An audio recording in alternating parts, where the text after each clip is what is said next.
Thank you. Let's get started. Good evening and welcome to General Council, November 26th. Attendance roll. I have Amos Key is on Zoom. We have Carrie Bomberry, Helen Miller, Audrey Paulus Bomberry. Dale Bomberry is off. Not sure where Dean is. He should be coming. We have Cynthia Jameson. Elena Van Avery is on Zoom. Melba Thomas. Leslie Green. I'm not sure where she is.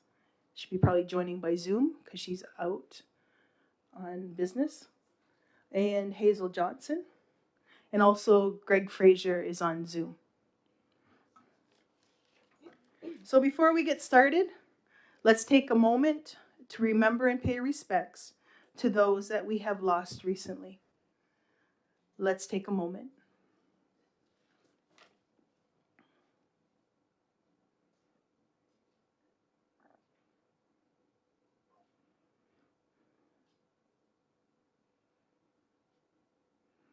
Okay, Nyawan, thank you.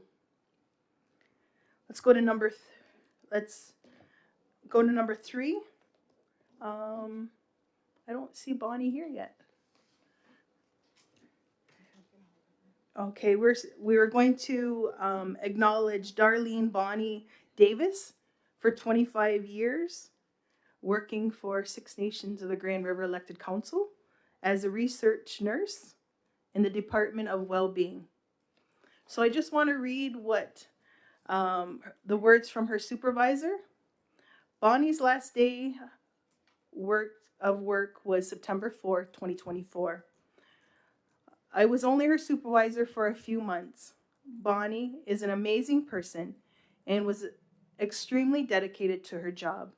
She had a strong passion for research, and it was evident from the way she spoke.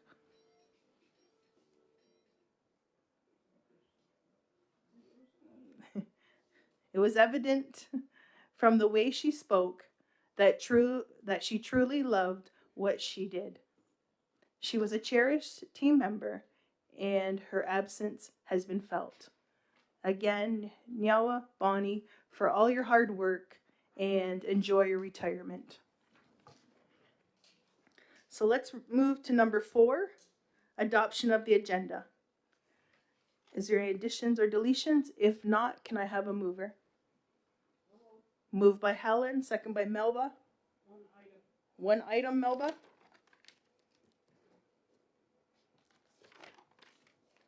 Okay. Moved by Helen, second by Melba. All in favor? Anybody opposed? Seen none, carried. Let's go to number 5. We have a delegation here today, and we have Claudine Benaver Albert, Jonah Roberto, Kevin Graham, the Grand Erie District School Board, the Annual Education Service Agreement Report. And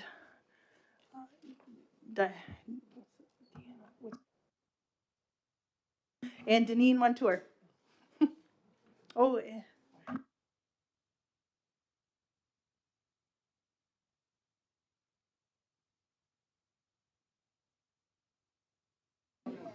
And Danielle Van Every.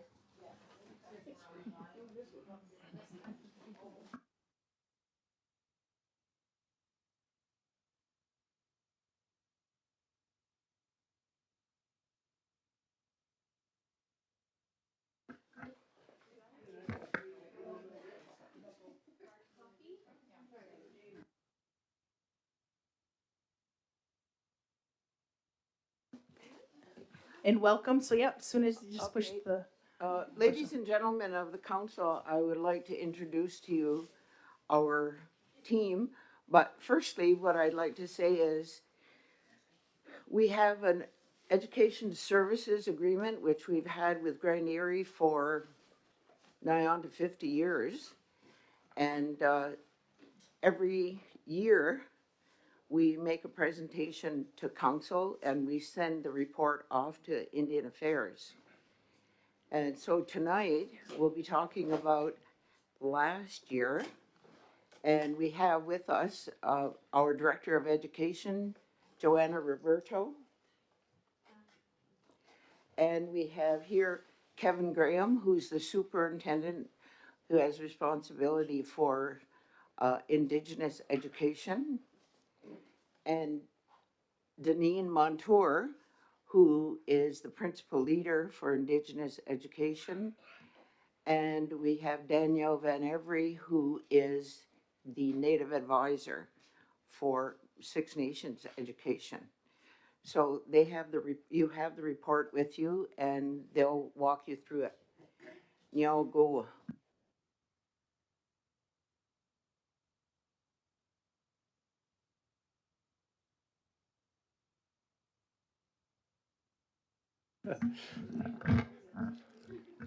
Good evening, everyone.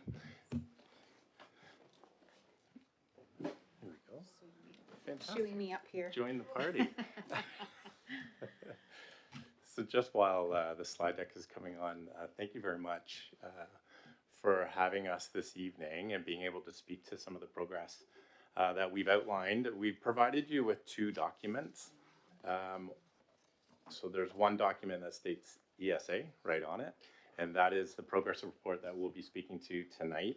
There's another document that's the annual learning and operating plan. So if you don't have both documents, just let us know and we can make sure that you have it.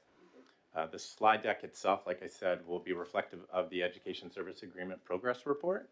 That will speak to a lot of the different initiatives and things that we've been able to run over the last year, as well as a highlight of some of the data. So if you have any questions as we go through it, make sure that you can let us know. We'll be more than happy to address that. We'll go back and forth a little bit. Danielle and I have some of the slides that we'll speak to. But again, if you'd like us to pause, just let us know. Okay. So we'll start. So thank you very much for putting it up on screen. That was good timing.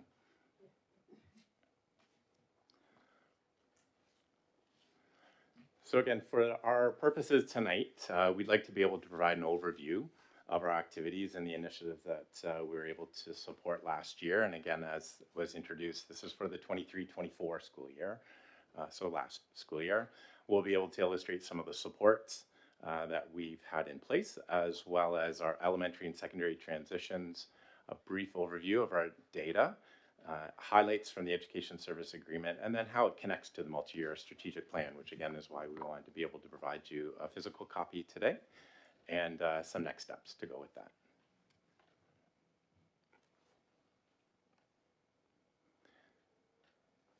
So this report does highlight last school year, but it is specific to the progress of students and the team. And all of that, of course, emerges from the Education Services Agreement with Six Nations of the Grand River. So it's specific to students from Six Nations of the Grand River.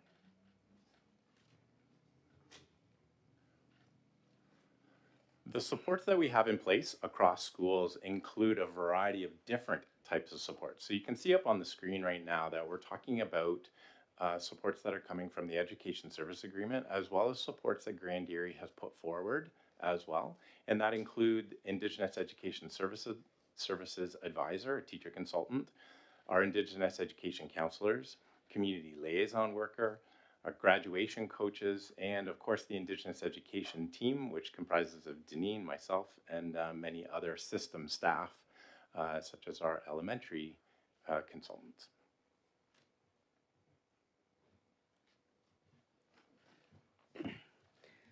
So looking at our transition activities, we had various different activities planned for our grade 7, 8 students from the Six Nations Federal Schools. So we did different activities throughout the year, including registration support nights at JC Hill in the ILA. We also had a grade 8 day where students were partnered up with feeder schools in Grand Erie. So they were off reserve schools where they had Zoom meetings, and then they came together in May and had a day together. So they spent the morning together networking with other students from other feeder schools within Grand Erie, both on and off reserve. And then they attended the Epic Jobs Fair later that day, which was at the Wayne Gretzky center, and students got to explore different careers and different pathways available to them. We also had my blueprint education and career planning, where we went in and talked to the students on Six Nations and had parent caregiver meetings. Those were set up more of a one on one basis with our ESA guidance at the school level. And we also had self contained placement meetings, and that happened in conjunction with Sandra Graham and organizing a day where all of our ESA guidance staff met and had transition plans in place for students coming from the Six Nations feeder schools. Now, there is a link on that. If you want to watch a video, there's a link on that. I don't know if you can click on that, which provides additional information.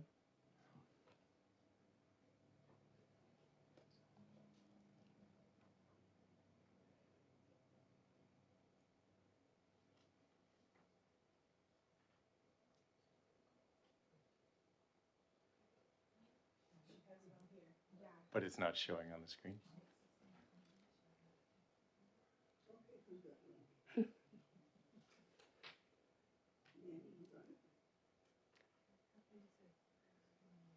It's okay. More of a promotion of the staff and what we've been doing in schools. So it's not, so what's up there is not on your. No, I'm not controlling it. Yeah, So if you clicked it, you could open it, but you couldn't. it wouldn't help.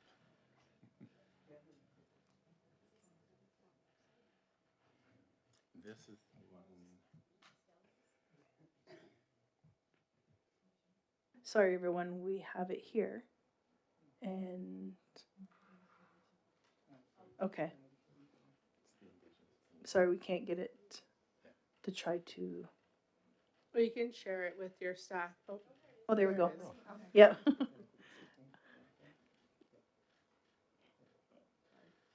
In the video or sound.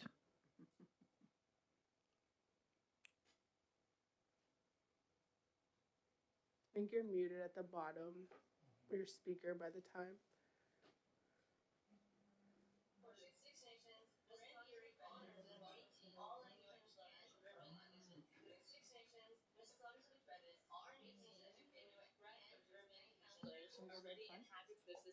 I'm sorry, go ahead. I think it's open multiple times. Yeah.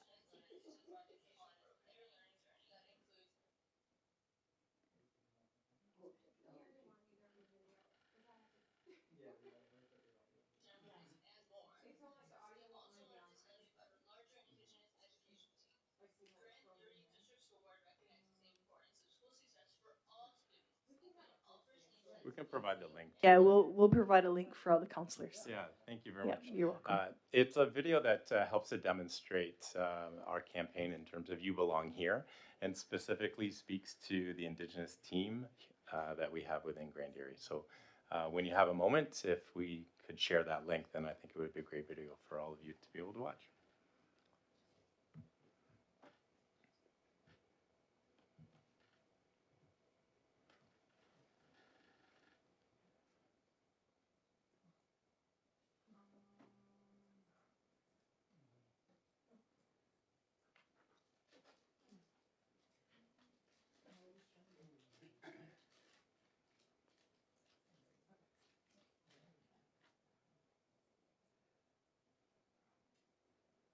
Gotta love technology.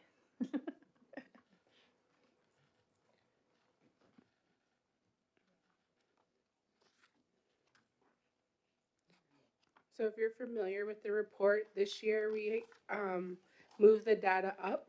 So in previous years in the report, the data has always been at the back. So now the data starts on page 6 after Claudine's letter. And then Kevin will go over some of the data highlights. Definitely. And so what I'd like to speak to right now is you can take a look at the data from grade 9 all the way up to grade 12, and you can see that steady increase in terms of students beginning in grade 9 with on track to graduation. all the way up to grade 12. And what that definitely demonstrates is the work that the team does within our schools to ensure that students are receiving what they need to be met with success. And so as students begin to navigate their high school career, as they progress towards graduation, even beyond, the Indigenous education team and school staff are there to support students along the way. Cynthia? Yeah, I just want to make sure I'm reading this correctly.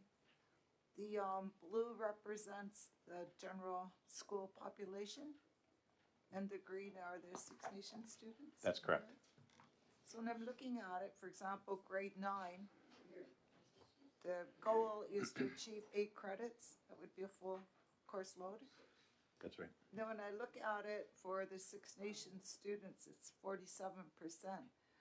So does that mean of our students, 53% didn't meet the For a benchmark or the expectation? That's right. For a 2-year average, it's indicating that 53% didn't hit 8 credits. They may have got 7 credits. And then it follows the same in grade 10 is 40.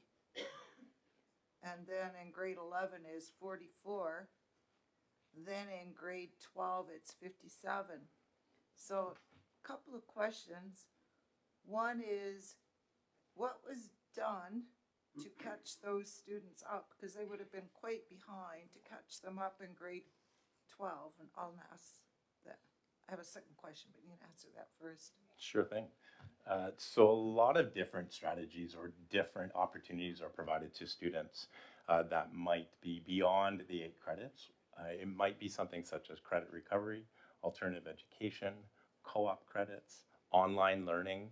We now have other strategies such as prior learning and recognition, or PLAR process, that allows students to be able to acquire credits at an older age. So in their 18th year, students can also acquire credits from their grade 9 and grade 10 years. So there's different strategies that we can employ to allow students to get caught back up should they not get their credits, definitely from their grade 9 and 10 year.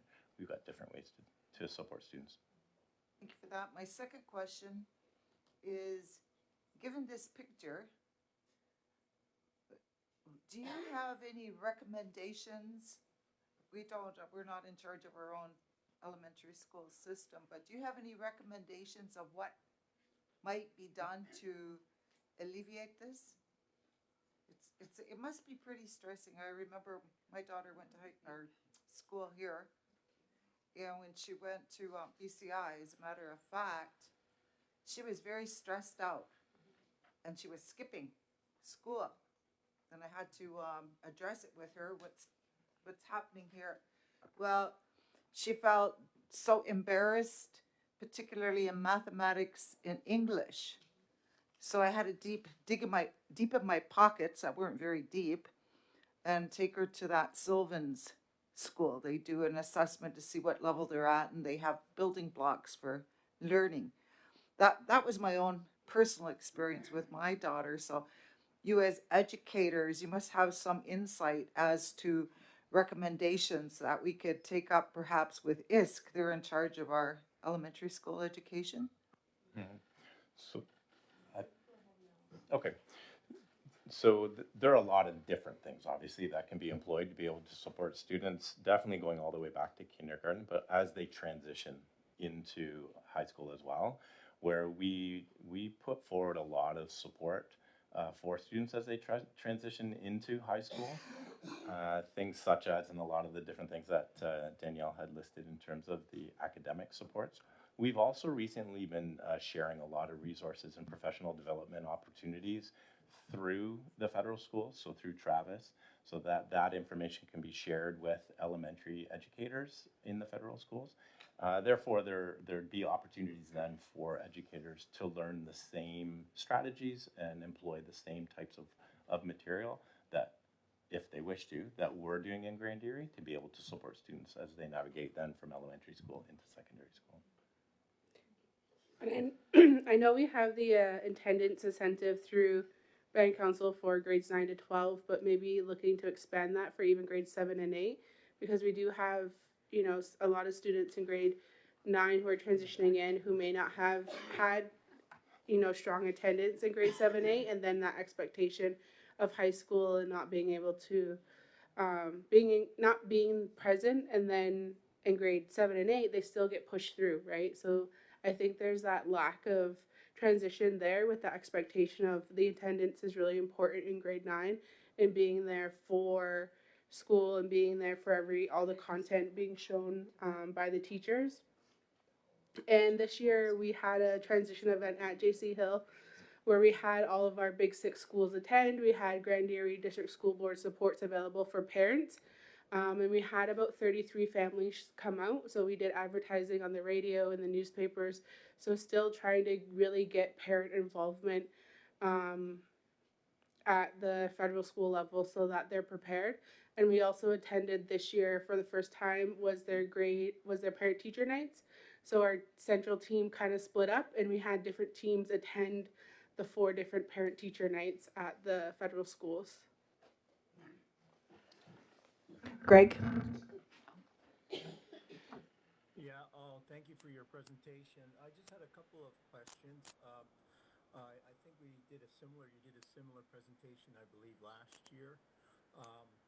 And I see there has been an uptick, but the 59% opposite the grade 12 for credit attainment, that means that 59% of our students graduate grade 12.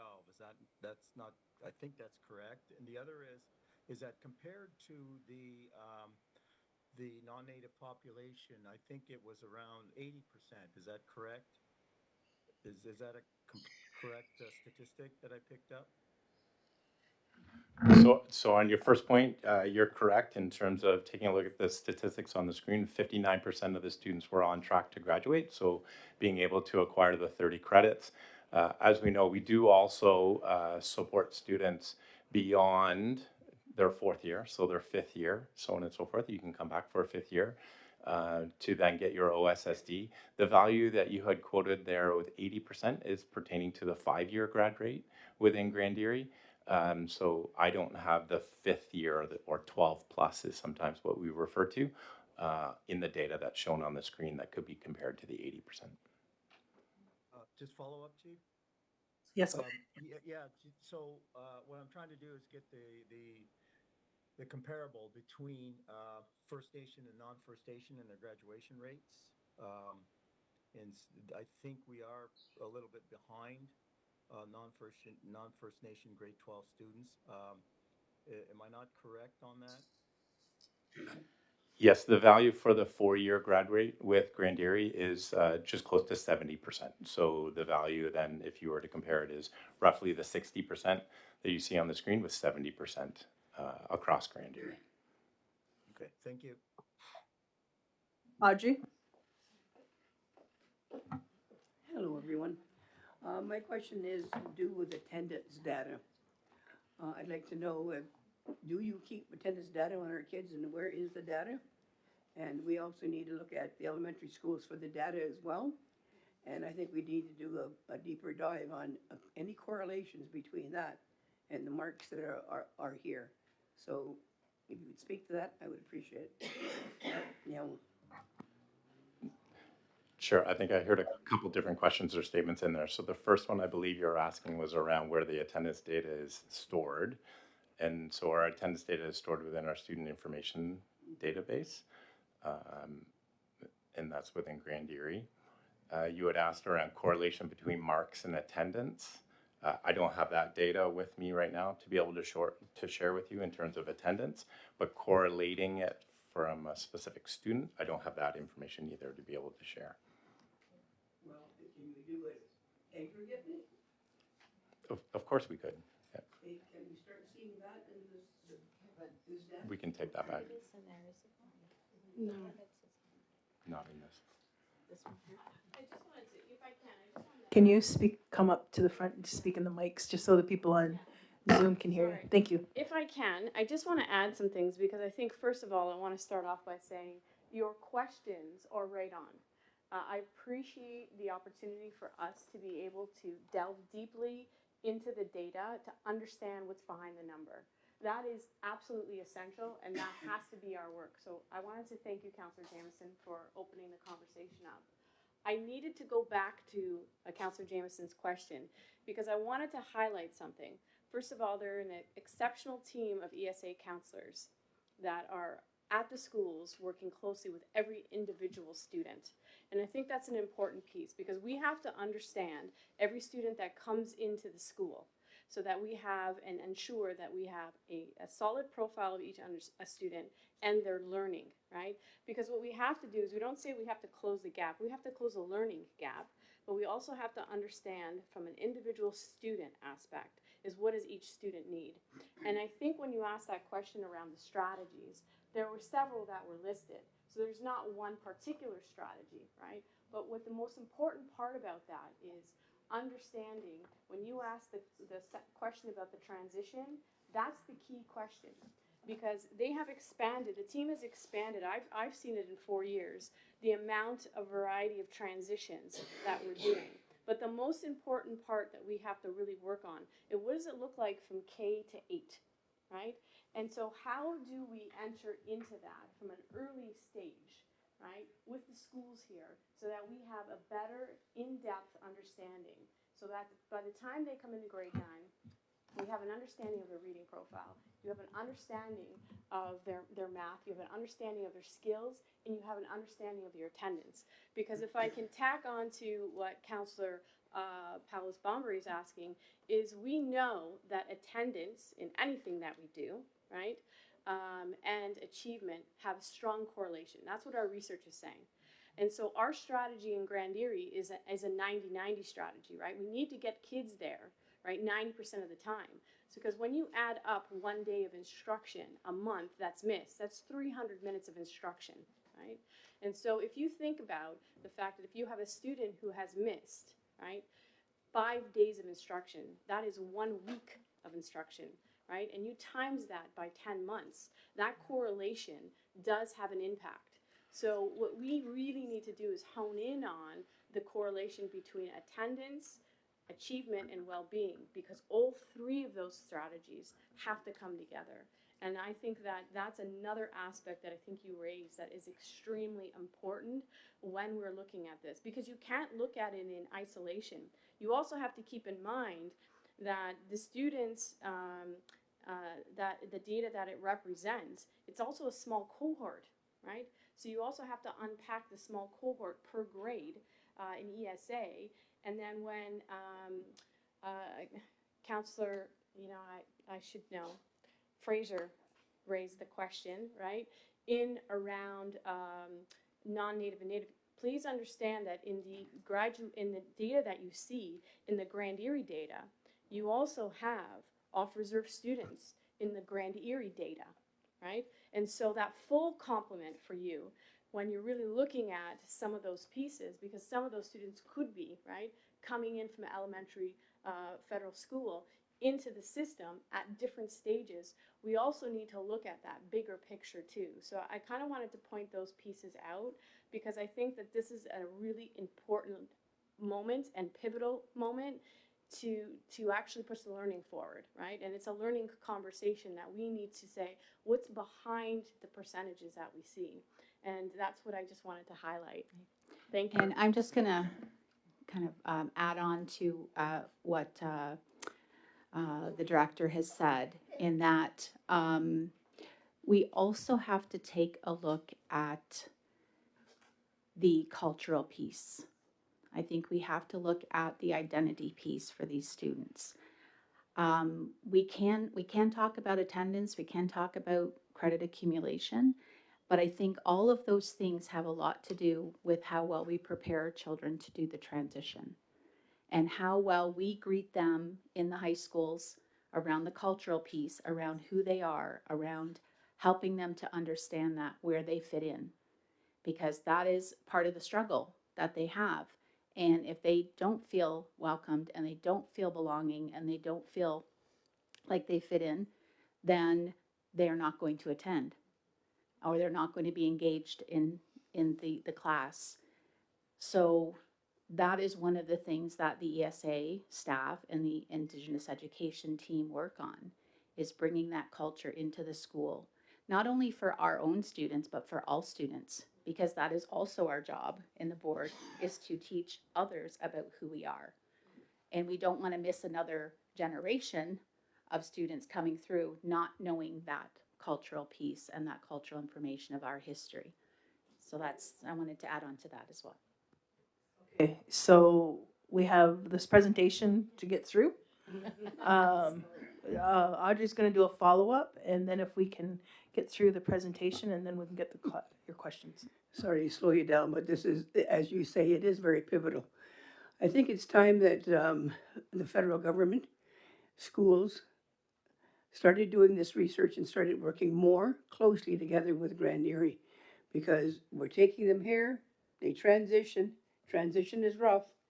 You deal with what the best you can, but if you don't have the full picture of the children coming into your school system, it would really help if you knew them or knew about them.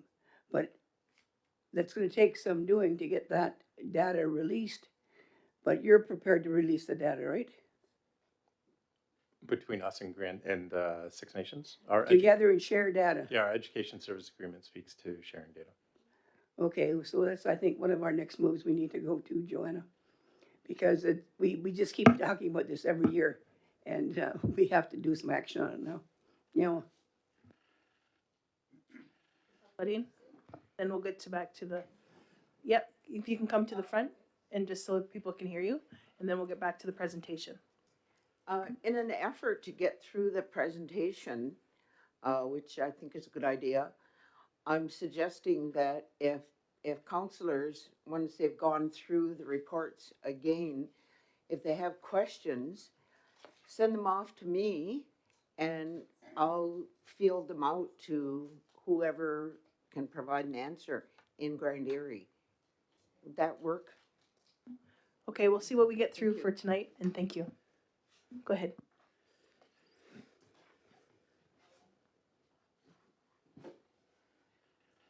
So on page 8, it demonstrates where students are registered, and the majority of students from Six Nations are attending McKinnon Park, and you can see from the graph, it cascades down to Hagersville, then BCI, Tollgate, Pauline Johnson, and Cayuga.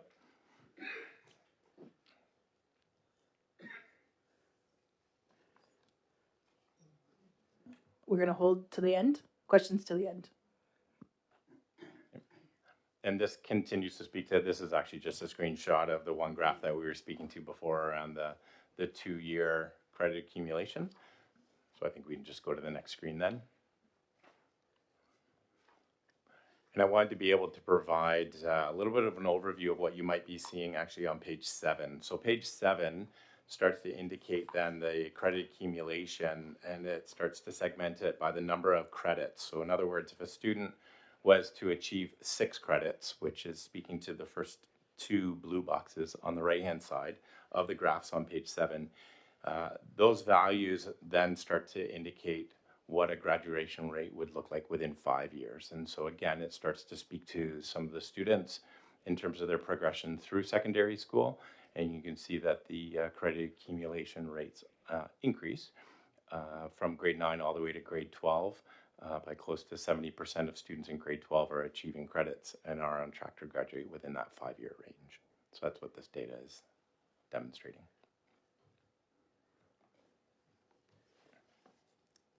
Okay, so next we have some community or ESA highlights. Nation's New Start program last year had a high attending workshop. So our Nation's New Start program provides alternative learning for students within Six Nations. They can do e-learning, or they work with the teachers to work on a more therapeutic timetable where they do 3 courses at a time instead of 4.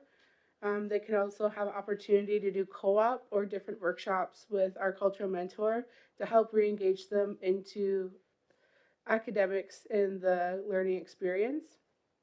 We also have our education community partnership program. So that's with Ledi Wayandetas. They are learning. That's our Section 23 classroom out of the Gunagosha Youth Lodge. And then Ohahio is our program with probation, where we have students who work one-on-one with the worker and I think she had about 3 students graduate last year. And then we also have SWAC, so School Within a College, alternative learning program where students can get college credits and high school credits, and they can attend Fanshawe Simcoe campus or Mohawk College campus in Hamilton and get dual credits as well.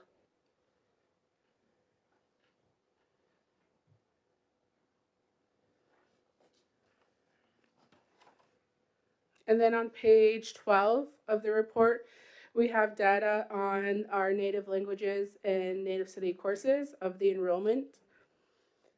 So last year we had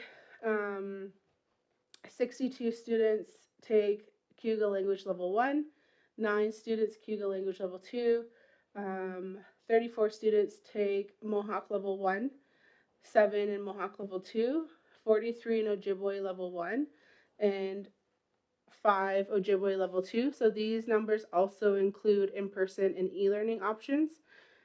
For this school year the next school year coming up, we're looking at expanding our levels beyond level 1 and 2, so including level 3.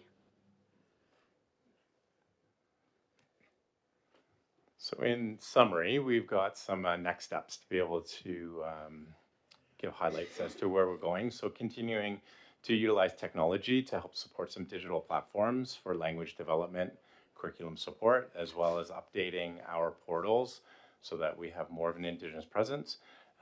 We've just recently begun a land-based learning course bundle at Hagersville Secondary School. And we are continuing to extend our Indigenous languages that Danny had spoken to in terms of providing more options, definitely going into upper levels such as level 3. And then just one more thing I wanted to touch on for next steps and initiatives. So this year for Nominal Role, we're including our adult learners that live on Six Nations. And we've expanded for the 2024-2025 school year. This current school year, we expanded our adult ed program. So we have a full-time day and night program in Ashwegan. So we moved to the Great Building. And we have a teacher that's there Monday to Friday that offers daytime hours in the evening to expand our adult ed. So we're looking to expand that within the ISC agreement as well to support our adult learners who are 18 and older wanting their OSSD.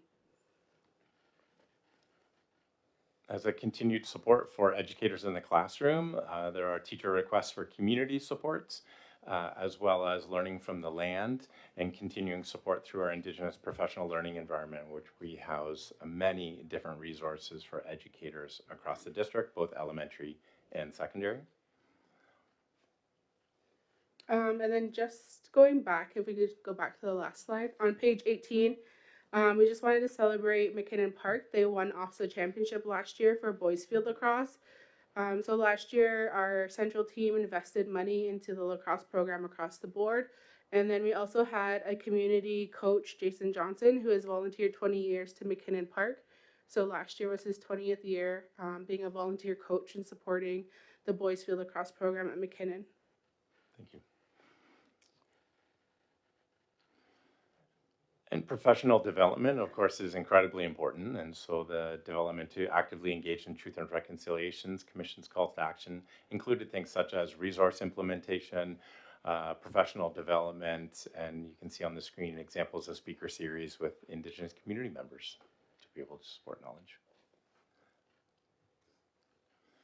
And finally, continuing to participate in community engagement opportunities also included a very extensive student leadership and engagement opportunities that the central team helps to run within our secondary and elementary schools.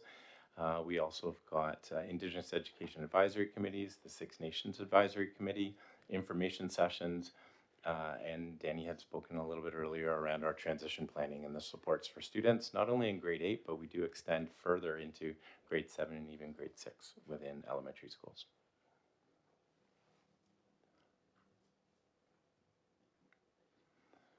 And of course, the connection is within our annual learning and operating plan to the multi-year strategic plan. So on page 9, there's an indication then in terms of how this draws a connection to the multi-year strategic plan. in terms of professional development, promoting and participating in reconciliation, community engagement opportunities, engaging in authentic learning, and delivering Indigenous courses that allow students to see themselves in their own learning. There is another video on here. We could provide that as a link if you'd like, but it demonstrates a staff member, Delby Paulus, when he was in the role of a re-engagement worker, and he spoke about how he does that, forming relationships with students, meeting them where they're at, and it definitely gives you a great overview as to some of the work that's happening within our schools. So thank you very much. On behalf of everyone, Grand Area District School Board, as well as the Indigenous Education Services team, we're pleased to be able to continue this partnership with all of you. The success of every student, as we've spoken to today, is incredibly important. And our board, with our main goal, is we look forward to future endeavors and experience with you and families of Six Nations. So thank you very much, because our combined efforts to lead the learning within our board, to inspire continued growth for all staff and students, to the unique Indigenous knowledges, histories, and perspectives of your community will continue to be our goal moving forward. Okay, thank you for your presentation. Elena, did you still have your question? One was answered. I guess another question that I would have based on the ESA booklet that I had a read through was what you're currently doing to fill the vacancy of the community representative. So on December, our next SNAC meeting, we do have a community representative, a parent who has expressed interest in attending, and then the invite has been sent out to them. So we hope they're there on December 11th or 12th. And just to follow up, the Haudenosaunee Confederacy representative remains vacant. Is that always vacant? Yeah, so we have reached out to the Haudenosaunee Confederacy Council. I have talked to one of the faith keepers about that position being filled, and they were supposed to discuss at council and let me know, so I can follow up with them again to see if they have anybody for December 12th. But at our first meeting, they still didn't have anybody appointed that they wanted to send. Okay. Hazel? Helen? On page 6 of this ESA book, I don't know that lady's name that spoke. Is it Dr. Joanne? Roberto. She mentioned that.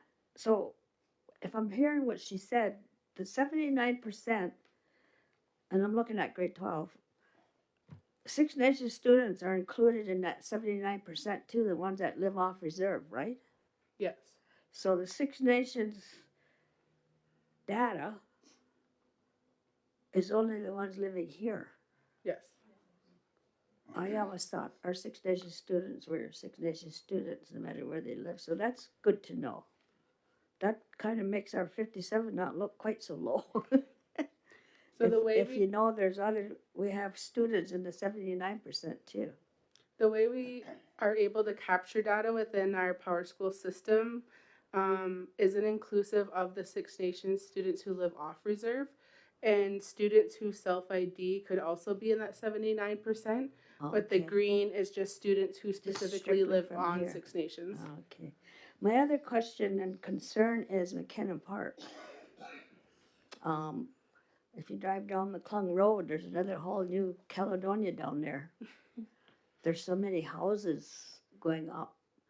And I remember maybe 7 or 8 years ago when I used to sit on a native advisory, McKinnon started talking about our kids not being able to go there.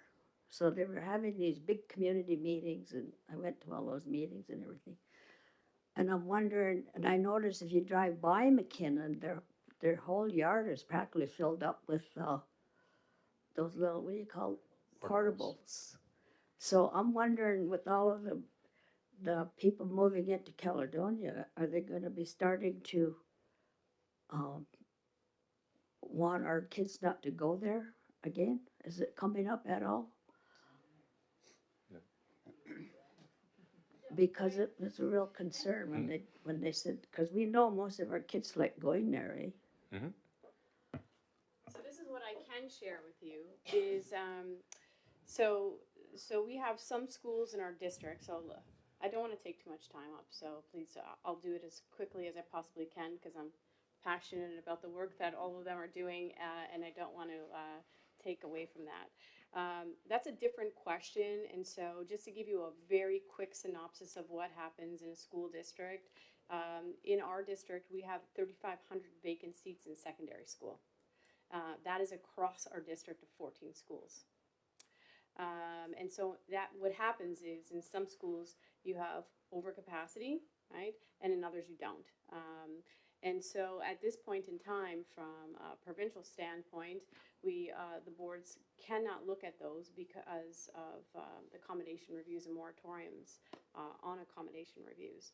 So right now we have to compensate in some schools with a whole lot more. I apologize for my back. A whole lot more portables in some sites and others that doesn't exist. I'll give you an example: Dunville, Hagersville Secondary. So in time, we will have to readjust boundaries, right? But we don't have that secondary review on our docket right now. We can only deal with certain geographic areas. So we're currently doing the Brantford ones because we have 1,500 vacancies there. So we have to reprogram. And that's the only thing we can do outside of a board. From a program standpoint, we can look at that. So at this point in time, that is not the case. But you know, if we can build a very solid business case, that might allow us in 5 or 10 years to relook at what we need in various areas. So you can see in elementary, we have one elementary school built on the go, right, in that particular area, but we haven't done anything at the secondary level. So registration is open and remains as it is. You can use your mic. Is there any chance coming up in the future they might build another school in Caledonia? Being that one's already over capacity. Well, we can't make those decisions. First of all, I can't. That's the decisions of the board of trustees. But right now, because there's a moratorium, you can't look at them. So moratorium means there are no school closures, right? So then you have to work within the compounds of, okay, so what do we do elsewise, right? And so right now that's not the case, but in time, if that were to change, or we had a very solid business case, right, then we can bring that to the Ministry of Education and say, okay, we have a solid business case here. We've managed to close all of the other areas in which we have vacant spaces. You know, the proposal is X, but that would have to go through the board. Yeah. Okay, I have Cynthia, Greg, Carrie, then we'll wrap it up. I forgot what my question was. I think as you were going through, I noticed, is it 7, 10 high schools? And McKinnon Park, of course, has the greatest population, 143 of our students. I was just wondering, when you do your the data and the chart breakdown, is it also broken down to show how one of the high schools compares to others? And as somebody had noted, it seemed like a lot of the kids here like to go to McKinnon Park. And somebody had taught, one of you ladies up there, Deneen, I think, she was commenting on it was so important for the environment and the culture. Well, a big part of the culture is when you have somebody sitting next to you that looks like you. So I just wondered if there was any of that data available. I think mostly the students pick where their friends go. But this year, when we did our grade 8 visit day, we actually had BCI tied with McKinnon Park. So a lot of the students this year in grade 8 chose to go to BCI as well. So I think a lot of students in the past who maybe went to Assumption or other schools have decided to tour BCI because of their more dedicated commitment to field lacrosse. So last year we had boys field lacrosse run at BCI. And I think having those programs is important so that they are able to participate in something extracurricular that is cultural and, you know, speaks to their interests as well. So historically, McKinnon Park has been popular, but this year at our grade 8 day, we've seen BCI is also like a top choice. Yep, follow up. I'm glad to hear that. I recall way back in the day, I went to BCI too, when the earth was green. But by and large, we weren't able to participate in any after school activities. Our buses came so early, the chickens weren't even out scratching about yet. And we were the first ones in the school, but also almost like the first ones leaving. So I don't know. How do you? Are there any transportation? So for sports and extracurriculars, it has to be parent involvement or they have to find their own ride home. We have been working with BCI, PJ, and Tollgate for homework support options and providing taxis or buses home, depending if like what the need is. So we have done that with our cultural mentors um, in previous school years to provide transportation home for academic support. Okay, Greg? Yeah, thank you for that. I just had a couple questions. One is, I think this maybe we could do it at another time, Chief, was if I read it properly, I don't have a booklet in front of me. I think it was the land acknowledgement for Grand Erie, but I just think, I don't know if I read it correctly. The other is, of course, and I didn't want to get into it too politically because it's got to deal with in the existing structure of Indigenous with our respect to the Métis issue. I always think it's good to have our younger people be knowledgeable about our views from Six Nations. And but that was just comments that I had wanted to make. Those can be looked at another time, Chief. Okay, thank you. Carrie? Yeah, I'm just wondering about your budget for the Six Nations students.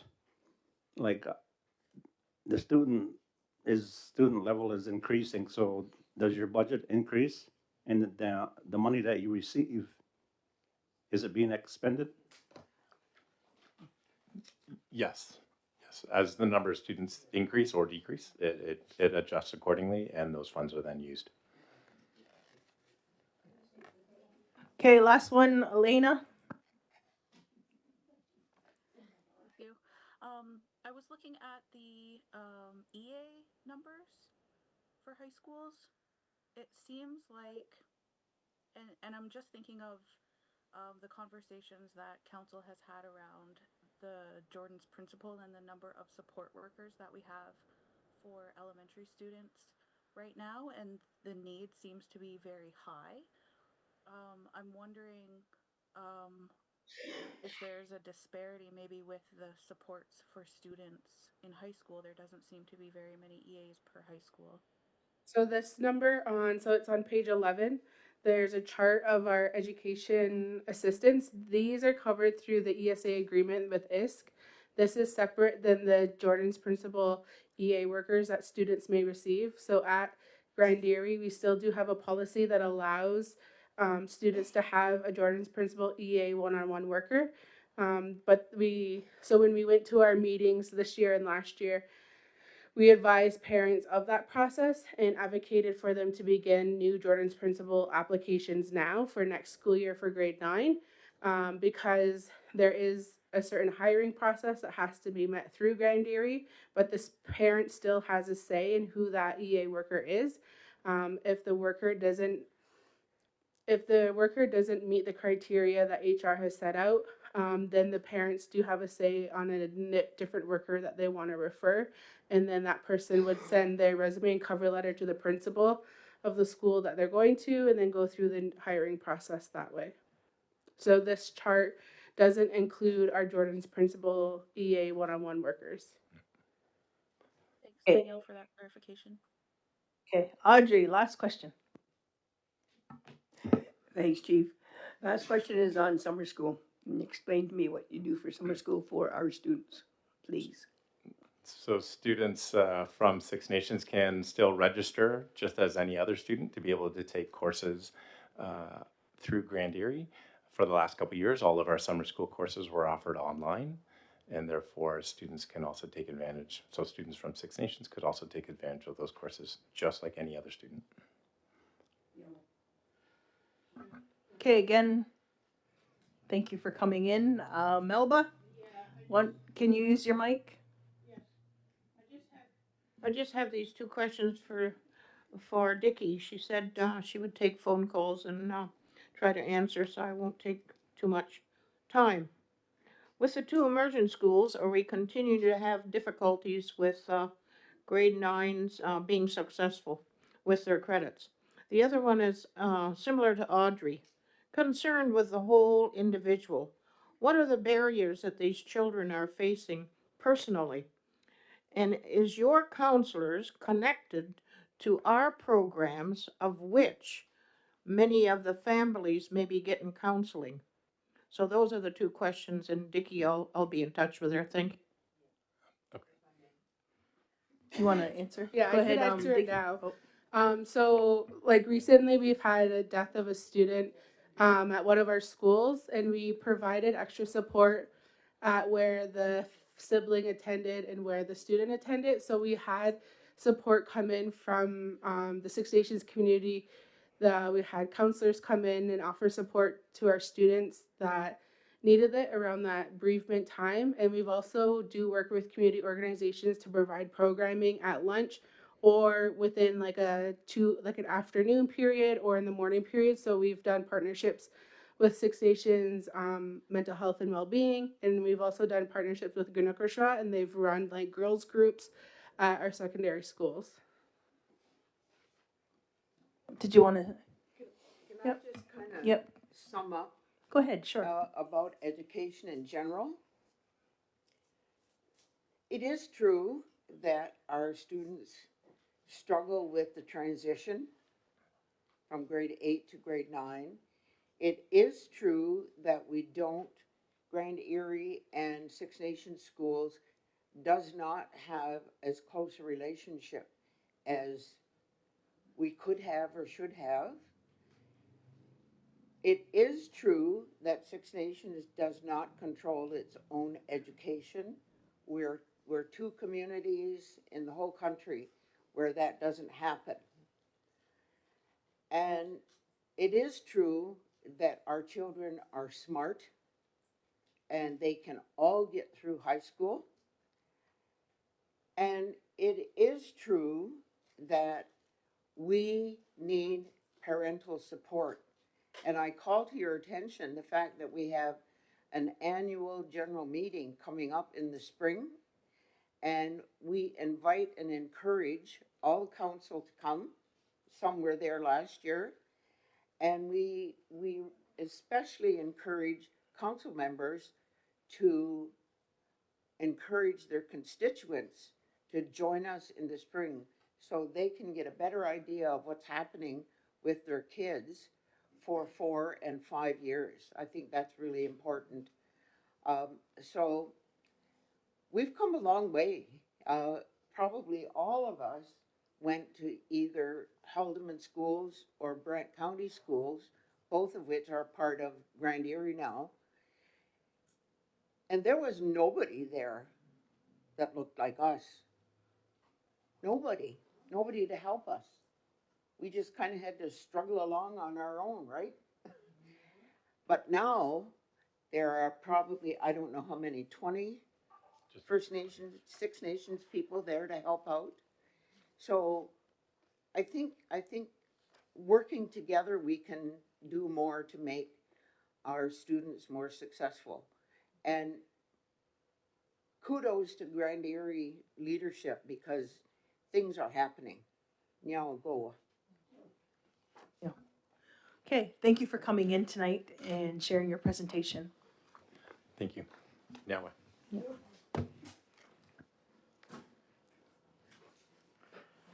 Okay. Let's go to number 6. Adoption of the General Council minutes for November 12th. If there's no questions or comments, is there a mover? Audrey? Is there a seconder? Carrie? All in favor? Anybody opposed? See none, carried. Let's go to number 7, Chief's updates. I'm going to start with the evening of Friday, November 8th. I attended the annual fire gala and provided welcoming remarks. This gala is an important event that highlights the need for ongoing support for our Six Nations fire and emergency services. Nyawa to all the sponsors, and Nyawa to the event organizers and various staff for putting on such a great gala. Also, congratulations to the winners of all the draws. On Sunday, November 10th, I attended the Mississaugas of the Credit First Nations Veteran Services at the Credit Library. On Tuesday, November 12th, with the help of the J.C. Hills Thunder Club students, we removed the debris from the community garden boxes along Chiefswood Road and around the Central Administration Building to get them ready for probably April to start to plant again the vegetables and fruits. Also on Thursday, November 14th, I hosted MP Kitchener Mike Maurice. With help from staff, we provided MP Maurice with an educational overview of who we are as a community, our needs, and some of our challenges. On November 15th, I attended Brant County's annual Jingle Bell Night tree lighting and gave opening remarks. On Saturday, November 16th, I attended the 36th annual Santa Claus Parade with fellow councilors Greg Fraser, Dean Hill, and Leslie Green to hand out candy to the community. On November 18th, in Thunder Bay, for the Chiefs of Ontario Assembly, I attended the Leadership Council meeting. The Leadership Council meetings are for members of Leadership Council to gather and hear updates from Chiefs of Ontario sectors on their work, discuss upcoming political matters of importance, strategize, and provide updates from the Office of the Ontario Regional Chief. Monday night, I attended Chiefs of Ontario's First Nations Women Chiefs Network dinner meeting. This was an opportunity for the women chiefs to get to know one another, to provide updates from leadership, and to hear an update from the Chiefs of Ontario Women's Council. This was the first time for a lot of the women chiefs attending this meeting. Attended the Chiefs of Ontario Fall Chiefs Assembly, November 19th to the 21st in Thunder Bay, with councillors Dean Hill, Melba Thomas, Leslie Green, and Greg Fraser. Chiefs and proxies in Assembly passed all 10 resolutions. There were also various Chiefs of Ontario sectors updates and an address from the National Chief Woodhouse, and Chiefs of Ontario's council updates like the Women Council, Elders Council, and Youth Council. And that's my update. Can I have a mover to accept his information? Moved by Audrey, second by Dean. All in favor? Anybody opposed? See none, carried.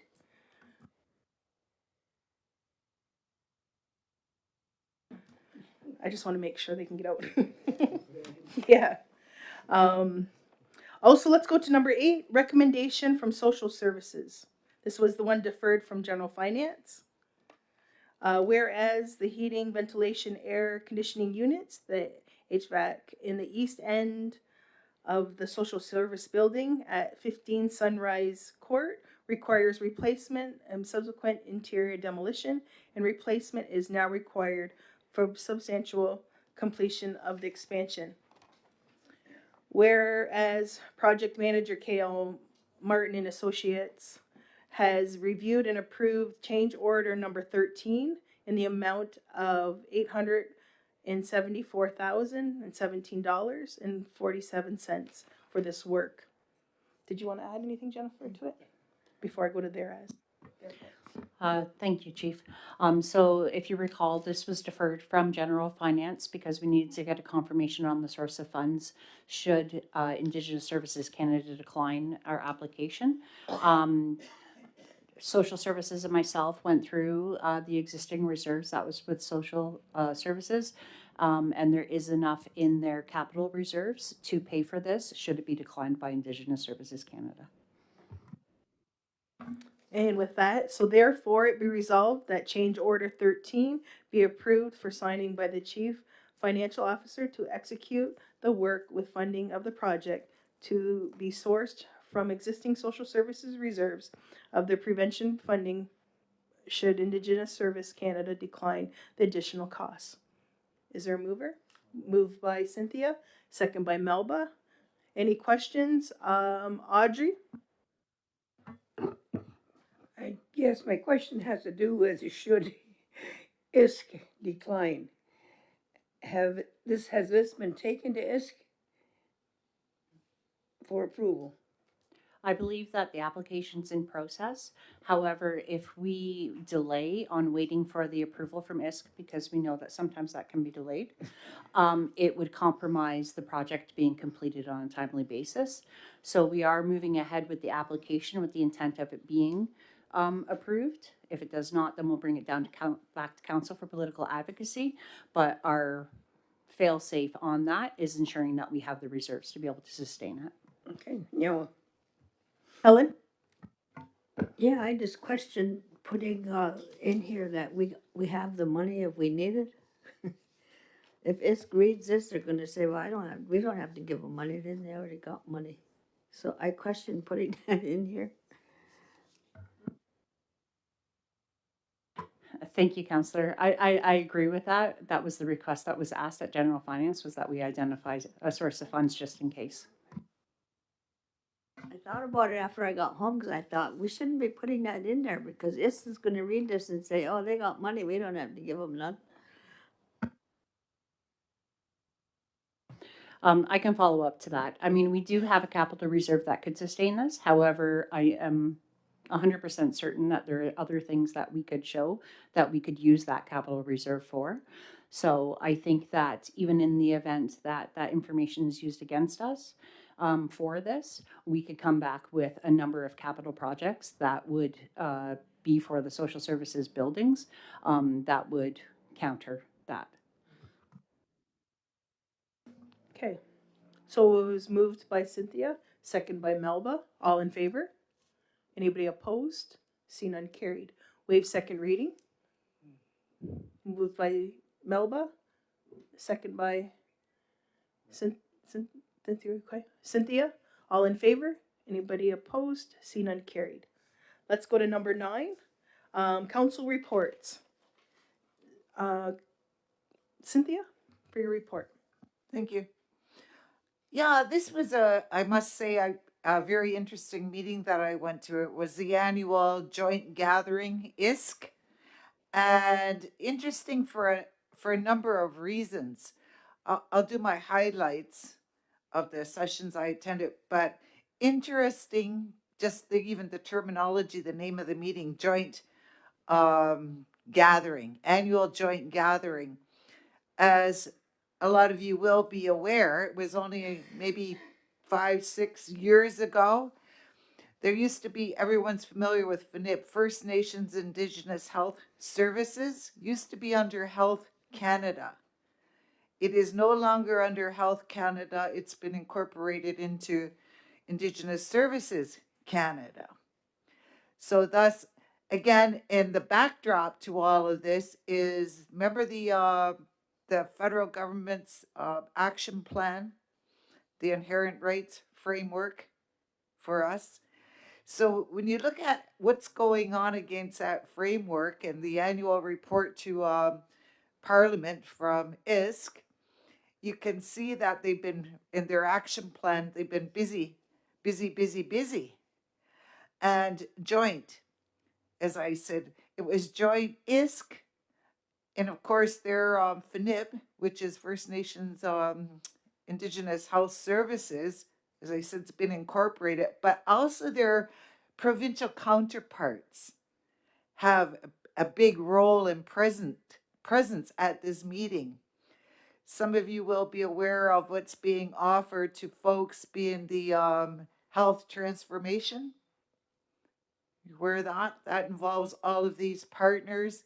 Some of the sessions, a couple of sessions I attended, but I didn't put in my report, would be the transformation of health, education, and another one that I did put in here is the new fiscal relations grant. When you look at all of these, again, it's reflective when you look at the overall of the action plan of the federal government. That is to get out of the business of servicing us, the First Nations. It's all going to third parties or First Nations directly, but I just observed that overall. Another observation, kind of not right in line with that, but I was quite actually pleasantly surprised. It was quite a big gathering. There were 633 delegates registered. And then on the last day, it was 2.5 days actually. On the morning of the last day, I could hardly believe there were still 611 people registered. If you went to any of these sorts of events, by the last day, you can't usually get a quorum, like if it's a Chiefs meeting. So that was sort of heartening. But anyways, also what I did note in my report, and I highly recommend to you, is to visit this site. It would be www.sfns.on.ca, joint gathering. For our folks who are attending online, there's lots of information there. And what that is, the Southern First Nations Secretariat. They put together this meeting, and all the slides of all the presentations can be found there. It's very good to look at.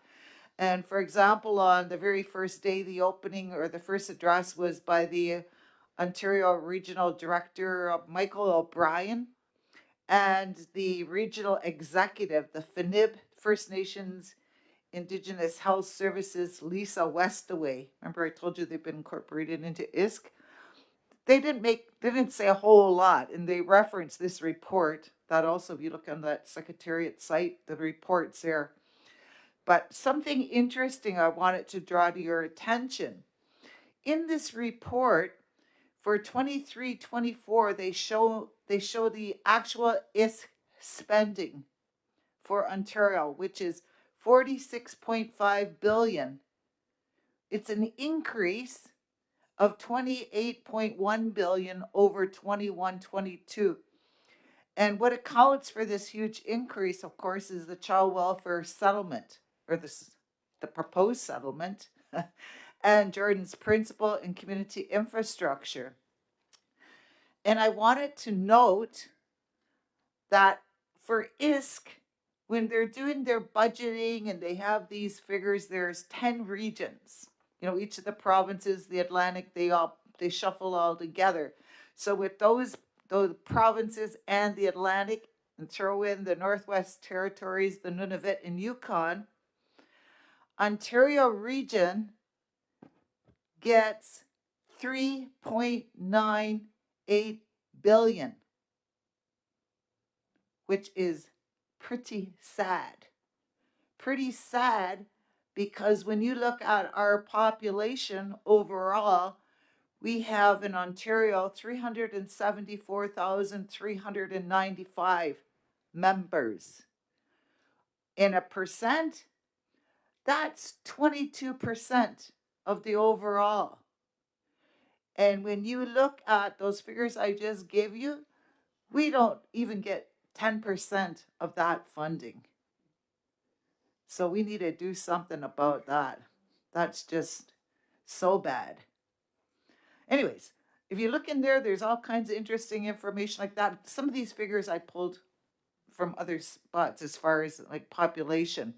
And then under that particular report, again, it's very interesting. I think we all should be reading it. There's all the sectoral areas such as infrastructure, lands, child and family, education, social services, governance, health, etc. So I'm not going to expand on that. I just think everyone should read it, or people in the listening land too. I think will be very interested to read all these reports. But I just wanted to make a note further illustrating my introduction into this whole topic. If you look in that report under governance, one of the sections listed there is registration. And what it noted is they have expanded and they have a pilot project. It's called Trusted Source Partnership Pilot. Some of you may have, the status cards we get down the road here, the red and white ones, or some will have the white ones. Those are the secure certificate of Indian status cards. They have the little bars on the back. And when they were first put out, I got one of those just because they said with these little bars, it made it easier to go across the border. They just have to put the bar, slip it into the whatever, and it would read the barcode, say with the merchants. Didn't work. However, these newest ones, supposedly they have that advantage. But my point on that was at this particular gathering, a young woman from the Southern First Nations Secretariat was set shop there. She could go, you could fill the form out for your new status card. She'd take your picture right on the spot and send it in. Then, if you look at that report further, you can see this is a pilot project. There's some tribal councils that are part of it, including the what I call it, Southern First Nations Secretariat, the Friendship Centers, and the Ontario Native Women's, but not us. And I was just curious if sometimes are these opportunities, is that something we might want to be able to do here? You know, there was a office uptown there. I called and called, nobody ever answers that phone, so I went and got my own little application. They helped me down here, but was that an opportunity that we might take advantage of? Or is it part of, remember, the bigger picture shift? It's just, again, awareness. We need to be aware of what's going on, but will it benefit our people here or not? We have to weigh that out. Anywho, that was that one. Then another session that I went to was this new fiscal relationships grant. What it is, we operate here at Six Nations under, I don't believe there are any 1 year agreements left. Your only option is a 5-year agreement or a 10-year. And folks, by and large, have shied away from the 10-year. And to be eligible, of course, you have to be a First Nation or a First Nations entity to go into a 10-year. You have to have a finance policy, not like you wouldn't say, oh, we got a finance policy. No, it's quite more involved than that. And what happens essentially, again, remember the shift? We always have to keep our eye on the big picture, what's going on. That's part of a shift. Because there are many benefits. I won't go on and ad nausea here to say what the benefits are, but there are way less reporting. Jennifer would be smiling here, that one. Way less reporting. However, what it is really is a downsizing of the ISK staff, roll it over to our staff. But when I say that, there are many benefits, but you need to be aware of what's going on here. What's the bigger picture? But I brought this to the attention of council, and I said, we need to be aware of what's going on, not saying we're going to go into a 10-year agreement, but council has agreed, and we're going to have a special presentation in February. That is, so we know for ourselves. I don't think that this council's had a presentation on it, but we should be aware. Anyway, there's that one. What else was it I wanted to talk about here? This is kind of long. Mine's kind of long, so I won't go on and on about it. But also there was one on the Indigenous Police Chiefs of Ontario. And there are 9 in Ontario self-administering Indigenous police services, and they all belong to this group. They network and help each other. Our police are part of that group. And there was a presentation, there was a mental health review. And of course, without even sitting there, you probably know the results of that review. That is a very, very high percentage of our officers have experienced a lot of stress on the job. They have mental health issues, but a very, very, very, very low percentage of those officers ever seek help. So they're not in a good way. And again, I won't go on and on about this, but again, go to that site and you can read the full report. But something else that what was that fellow's name? Jeff Sky was his name. He's the Anishinaabe police chief. Something he wanted to bring to the attention of any chiefs or counselors and attention was, people are aware, remember one of the campaign promises of Ford and making all that beer available and such. He wanted the First Nations to be aware that on reserve, a corner, like the convenience stores or the little grocery stores, can apply to the Ontario Alcohol and Gaming Commission for a license to sell beer, wine, and pre-prepared alcohol drinks in their stores. And what he advised folks was, if your community does not want that, you need to do a BCR and send it to this Alcohol and Gaming Commission. Now, we brought that to the attention of our Justice Committee, and they'll do a presentation on that. It's just, I know we do our own licensing here. We have bylaws. However, it sounds like the way it is, unless, because they wouldn't know about all that, they could inadvertently issue these licenses. But so that will be coming forward. I've taken it to our committee. The last one is I should have stopped writing here. Last one, Chief, I won't do the whole report, is additions to reserve. Do you remember this time last year? Lands membership informed and brought forward, there was all this changes to be made to the additions to reserve policy. And you're aware it takes decades, if ever, to get any lands added to the reserve. And there's all manner of reasons why it takes decades.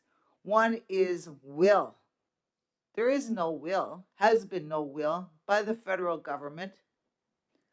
However, they were reviewing their policy and they did a call out for folks to send in recommendations. So at this meeting, there is a report again. Remember where I said you could go on the website, Southern First Nations Secretariat. The report's called What We Heard. Well, they heard a whole lot from right across the country. But the fellow that was this Luc Boudre is his name, director of the ATR reform. He noted you can go there to see what we heard, what the next steps are. And in the interim, till they have this new policy, there were these 10 changes they would make right away. And a couple of them would actually be very good. If you've been involved in the ATR process, there are many, many steps. And a couple of barriers, I guess, is this beast called stale dating. That is, for every addition to reserve, you're required to do an environmental site assessment, which is very expensive. Heaven forbid if you got any underground tanks. Very, very expensive. What happens, you get all that work done, it takes forever. You get your report done, and then lo and behold, you're thinking you're ready to go. Well, guess what? It's stale dated. You got to do it all over again.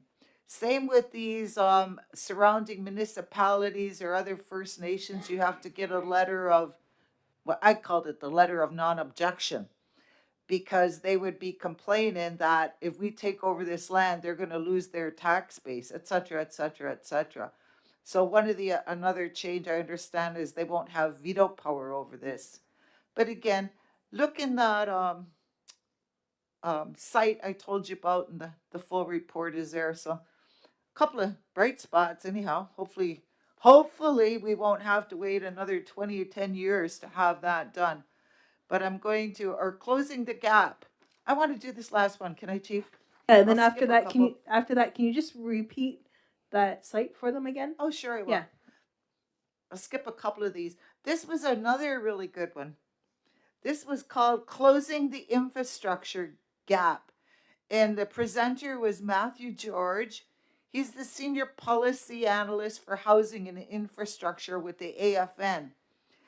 And if you recall, one of the promises of Justin Trudeau was he's going to close the infrastructure gap by 2030, if he's around. Anyways, and there's been many federal commitments to close the gap. And the latest was the Prime Minister's mandate letter to the ISK Minister Patty Hayju. That is to support the ongoing work to close the infrastructure gap by 2030. And I just shortened it here, but it was the AFN and IS co-developed this report to quantify capital and operating costs to close the gap by 2030. For the report, there's 3 different volumes. One is the costing for capital and operations. 2, it's interesting, is climate change and road access. That would be for the north. You know, they only have the winter road access. And 3rd is a business case to close the gap, which is also very interesting. They make a very good case. This is the cost, but if you don't do it, here is the cost. And you're probably wondering, well, how much is it to close the gap? Well, under this study, it was 349.2 billion. Just a note, under that, housing is 135.1 billion. Infrastructure is 59.5 billion. Education, Audrey, be interested in that one, is 12.6 billion. And just a note, our own public works Mike, do you remember every fall we send in for our closing the gap? We send that in for the 5-year, it's a 5-year projection. Our projection to close our community's gap by 2030 is 1.6 billion. Again, I will repeat that website. It was www.sfns.on.ca/joint gathering. Thank you. Good. Thank you for your report. Can I have a mover to accept his information? Moved by Audrey, second by Hazel. All in favor? Anybody opposed? Seen none, carried. Is there any other counselors that have any reports? If not, then we can go ahead, Hazel. Well, I'll just say after Cynthia's report, my report is very, very small, and we both attended the same gathering. But anyway, I'll read you what I've put down. As you know, we didn't get there that first day because we had to stay back for the meeting with the what the heck was it? Anyway, yeah, that's right. So I've written here, the majority of all presentations that I listened to dealt with ISK's endeavor to download all of their duties onto First Nations. The only exceptions to all their intent is they will hang on to all of the funding that they acquire from taxes on the lands that they took from Six Nations of the Grand River. One of the agenda items on health spoke of the health transformation. This word alone is really a new word meaning transfer. After the presentation, I inquired about the huge need for funding that Six Nations will require, and I questioned this existing funding formula that is only based on a 12,000 per capita, which is going to require change. That was that for that one. Another topic I found to be very interesting was the presentation by the business called Govern Wise Alliance. The girl's name was Jennifer Shaw, and they're out of Thunder Bay. And I think what caught my attention during her presentation, they weren't scheduled on the agenda, but they were a fill-in for somebody who didn't show up. And that business's core functions deals with leadership, membership, planning, and risk management, community involvement, lawmaking, financial management, human resources management, information management, and infotech, external relations, and basic admin. All of the members of this team are the professionals who work, and they tailor their needs to the needs of whatever First Nation they're working with. But the one thing that really caught my interest was the fact that they somehow have a I don't know what it is. I think they said it was on an Excel spreadsheet. But anyway, it deals with the daily prep for the audit, whereby once you start each new fiscal year, you get to that audit time and all your content is right there and you don't have to search. And they'll come on site to help any First Nation. And the name of their tribe was, no, I don't know how to say this properly, I'll try. Nokiiwin Tribal Council. You know how to say it? Nokiiwin? Is it? I was really impressed by that, and I got the girls' card. But they provide all of those services. That's one thing that really stuck out to me was that because, well, I guess it was because our audit was delayed. Thanks. Okay, thank you, Hazel. Can I have a mover to accept Hazel's report? Moved by Audrey, second by Dean. All in favor? Anybody opposed? See none, carried.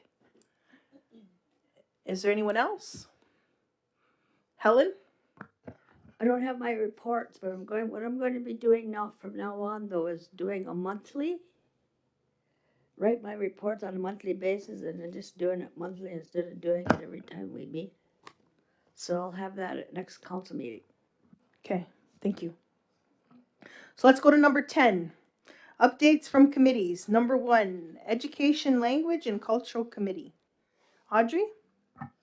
We don't have an update right now. Amos and I are having a hard time getting together to meet. We've had several meetings canceled. We were supposed to meet today, and we're at the Mont Hill with the Wellbeing Conference. So it's been difficult. So once we meet and plan our strategic action of where we're going, then we'll report back. Yeah. Okay, thank you. Number 2, Lands and Resources and Wealth and Economy Committee. Greg, do you have any updates? Chief, just one concerning the Indigenous procurement strategy put on by the City of Toronto. Just had a introductory meeting where they're getting together I guess, a committee. They're going to be starting to establish a committee. We did have representatives from Two Rivers, and also we had a representative from A6N, as well as myself. They will be forming the City of Toronto. As you know, I think I'd mentioned this before, that they procure about $2.5 billion worth of business to small and large businesses for work in Toronto. We were looking to see if any of our First Nation businesses could be involved in that procurement. The other thing too is that there's less than $500,000 is procured by so-called Indigenous businesses. As we know that there are a lot of self-identified businesses, Indigenous businesses that do apply to that. One of the strategies will be to discern a little bit closer on First Nations ownership in those businesses. But the procurement strategy will most likely take several years to complete. But in the meantime, there may be some, I would say, initial ways that First Nation businesses can apply for business in Toronto.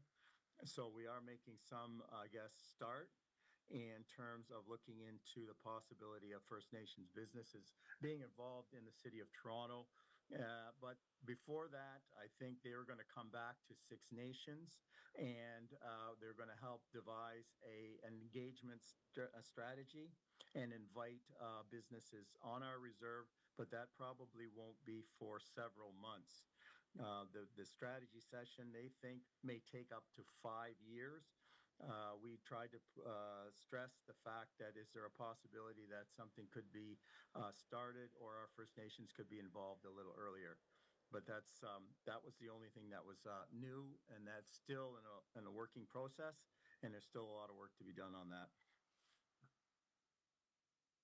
Okay, question, Audrey?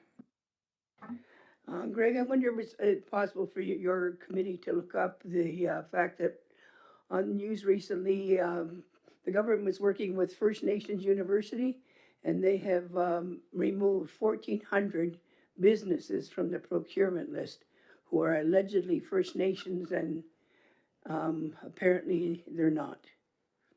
Yeah. Yeah, okay.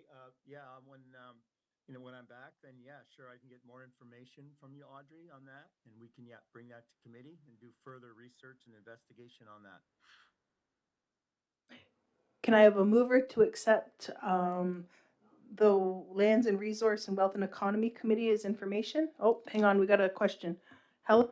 Well, no, Lands and Resource and Wealth and Economy Committee did meet, but we didn't have quorum because Wealth and Economy never showed up. Dean said he forgot. Or didn't know. I guess it was confusing. They did. I think Wealth and Economy didn't know they were supposed to be there. I think so. It was kind of confusing. But we had a meeting. We didn't make any decisions, but we just figured out how we were going to work together and stuff like that. Okay, thank you. Sure. Yeah, go ahead. Yeah, I was out of town at that time and I could not attend on council business. Okay, can I have, again, just a mover for information, Greg's information? Moved by Audrey, second by Dean. All in favor? Anybody opposed? See none, carried. Number 3, the Wellbeing Committee. Amos, do you have any updates? Yeah, can you hear me? Yep, I can hear you. Okay. Good evening, everybody. I'm sitting in a parking lot now. I just came back from the university. Um, I just want to give an update.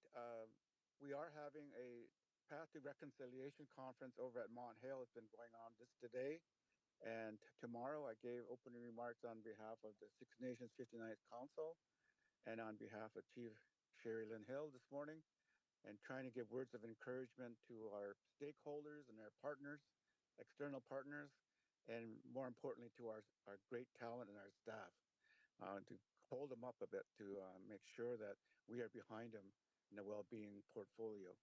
So I did that today. Um, Another business, we had a meeting last week. We couldn't get our recommendations onto these agenda this week, both the PL and this general council. So we have to wait till the next meeting. Um, we want to make a presentation. As you know, since I've been on council, I joined council last November. I've been after demographics. Well, lo and behold, now we have the demographics, and they want to present that to council in the whole, to present what their findings are about everything from mortality rate, all of that stuff, what's afflicting us by way of illnesses. They pulled all that material together now, and they did a great job. So we want to present that at one of the next council meetings in the next few weeks, so that we can get an update. And after 1 year, we have all these demographics now, and now we're looking at our capacity. Secondly, we want to advise the council that perhaps it's time now to look at a committee to be struck to look after the integrity of our data security. So we need to create some legislation so that we can make sure that we cover that our data and the security. So that resolution will come to the next meeting as part of our legislation development. And the third one is to recommend that we start having a conversation to have a centralized maintenance system or department for all of our buildings, our infrastructure.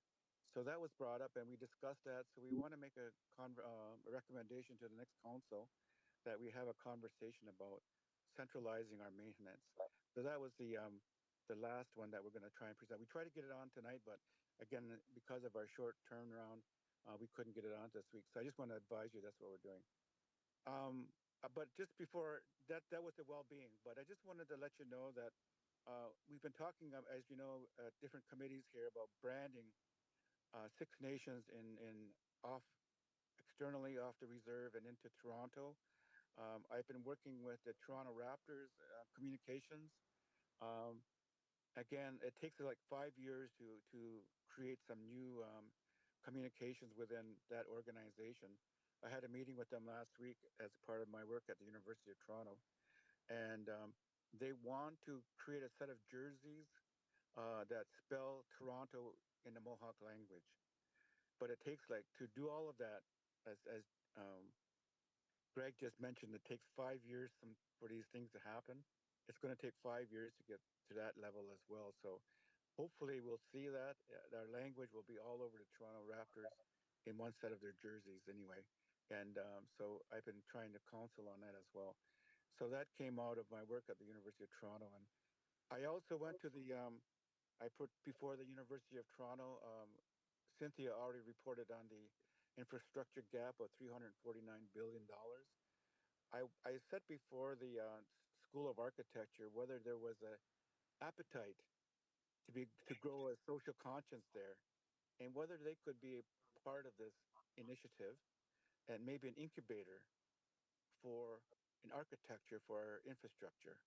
Anyway, I just set that out there, and I don't know where it's going to land, but I just wanted to advise council that I was working with through my position with the Daniel School of Architecture. I want to go to the AFN and ask that gentleman, what's his name, Cynthia Garro, um, the policy analyst for infrastructure there for the AFN. I want to ask him whether any universities have approached him yet on his 3-volume report. So I just want to share that with the council tonight and say that's what I've been doing on the side as well. So anyway, the conference that I want to go back to the conference that Deborah and her staff and Zach have been putting together at the Mount Hill. It looks very good, and I'm I think we're really on our way to create a new health system for Six Nations, and with that kind of leadership within our staff, and with the support of the portfolio and the full council, I think we'll get there hopefully within the 4 years. So I gave a list of aspirations as well, um, that we are looking at an integrated health system for Six Nations, a wraparound seniors hub, a youth hub with wraparound services, an addictions hub with wraparound services. And I also got to share again that we are on the road with our integrated health system. We wanted to cover all of our people from prenatal to end of life, and we started already with our hospice, Canada's First Nation hospice in Canada. So I wanted to share that with the audience today and with our partners, external partners.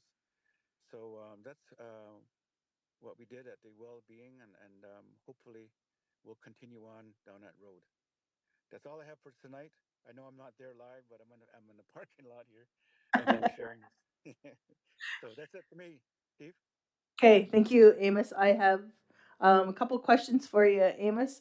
I have Okay. Hazel, Cynthia, and Audrey.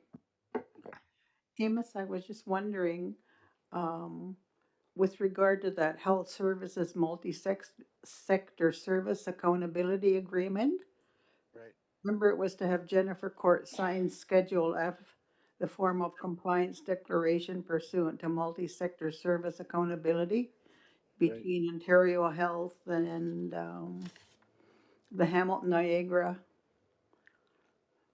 and Haldeman Brant area and health services.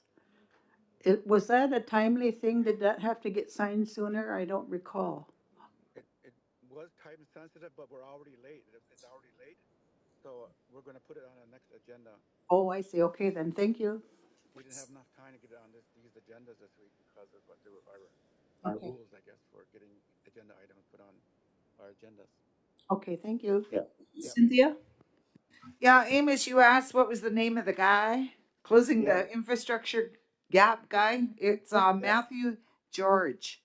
Oh, that's right. Yes, I want to try and pull them aside next week. Okay. Yeah. Thank you. Audrey? Yes, I do have a report, and we attended the past. Just, are you done with, do you have any Yeah, questions to him? none more for you, Amos. I just want to continue on with uh, the conference we went to today at Oh, 1:00 okay, p.m. so I just Okay. want to, I'm just Okay. going to Yep. accept his information. Can I have Yeah. a mover to accept the well-being committees as information? Moved by Audrey, second by Helen, all in favor? Anybody opposed? See none carried. Go ahead, Audrey, you wanted to add? Yes, we attended the It's called The Path to Reconciliation today, and it's on again tomorrow. One of the speakers in the morning was, let me see, Amber Sky, who is the director, she's the Associate Dean of Health at Six Nations Polytech. She spoke on intergenerational trauma and its impacts on health and First Nations. And then she spoke on resiliency. So basically, it was absolutely amazing. What she spoke about was right on. It's the things we are doing in health, it's the things we're doing in education. It ties together, but we have to get our community working together on it. She saw gaps in education and health.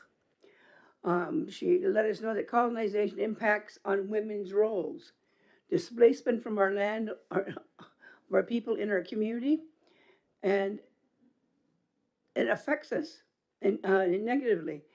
We're building a new Iroquois Lodge. We have lack of assets. We have lack of funding. We have lack of health, water, and the list goes on and on. You know all the things that we're missing on Six Nations. Our health is worse off than other people in the surrounding areas. And I'm sure they have stats on that. And most of the health conditions we have on Six Nations here are preventable. So I guess that's the road that we're in, the path that we're going to be going down. And she said that the land acknowledgement, you can't have one without action. And that's why we met with all the CEOs and managers of all the variety of hospitals in the surrounding areas, from Toronto, Hamilton, Brantford, Haldimand. And it was just absolutely wonderful to have the questions that they asked. Colonization historical burdens continue to resonate today. We have an impression of our society structures, and we have an idea of our health and society structures. Indigenous healing, and we have health practices. Trauma is important that we handle it in order to have our health. And we have continued to go on stereotypes in the hospitals and the surrounding areas, and we face discrimination. And we have to basically do action on that, and that's what we've started today. We need to know what it means to be a First Nation, and more closer than that, Haudenosaunee. And we need our cultural ties to basically understand them and practice them. And being disposed from our lands, it creates trauma. 75% of our population, and this was really startling, we lost our social structures, elders, medicines, healers. That's what happened when we had our residential schools, when we had the 60s scoop, when we had all of those traumas done to our people. So it made our living conditions worse, because when you think about it, when you lose your elders,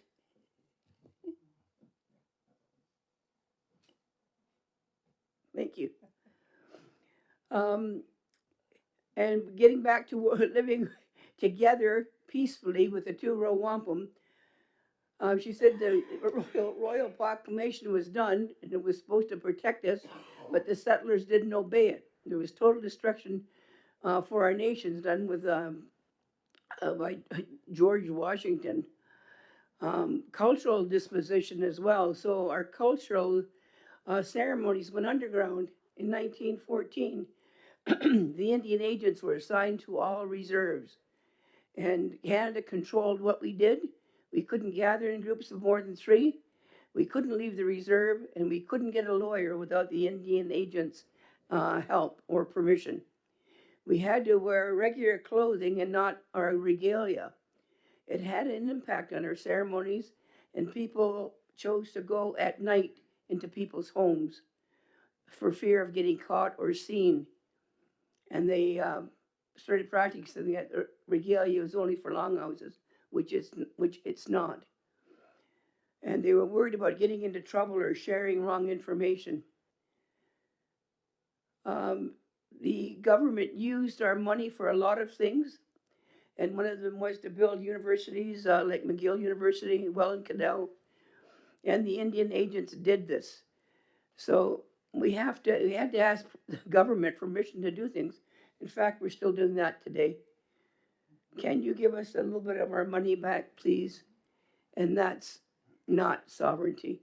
So that's something this council is working on, and all of our programs.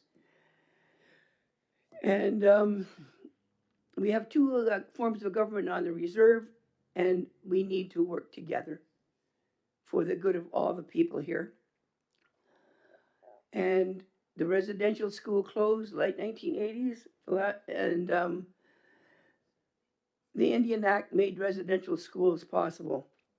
We had generations of residential school survivors, trauma that continues today. And we spoke on that a while ago, Melba, Hazel, and I, about the trauma that we know exists in the residential schools, whether we know them or whether it's a lived experience with our families. The people at the place there seem to think that all this trauma was stories, historical events in the past, and it's not. We let them know that all this trauma we are living today, our kids are living today, our grandkids, our great grandkids, and some of them aren't doing well, and that's why we need to work together. In the mush hole, everyone knows that the food had poor nutrition value to it, and that narrative is still felt here. There are people who can't even attend the mush hole or go onto the property because of the trauma they experienced or their family experienced. Some people never returned home. Children weren't shown love and affection, and that still goes on today. There are some people who don't hug, and it's kind of a different experience for them. But I think we're trying to improve that with our next generations. And we lost the responsibilities were not learned their roles in this. They did not learn their roles in the schools. We lost our medicines. We lost the people who know what medicines were used for and how to put them together. We lost knowledge of our in our families. And she said at one time we all had a medicine person in our families. We lost connection to our family and our friends, and some people moved away so that they could get away from a lot of this trauma. So they're off the reserve, and they still had far-reaching impacts there on our families and our communities. They had Indian hospitals. She said there were about 29. We were asked if we had an Indian hospital on Six Nations. The answer to that was yes. I went to it. I saw a lot of things going on that shouldn't have been going on, as the other councillors spoke up too about the Lady Wellington Hospital. And it was because the non-members did not want to have sick First Nations in their hospitals. So we had one out here. And our kids were malnourished.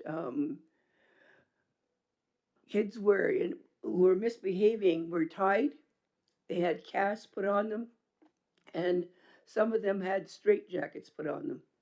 And this is research done by Amber.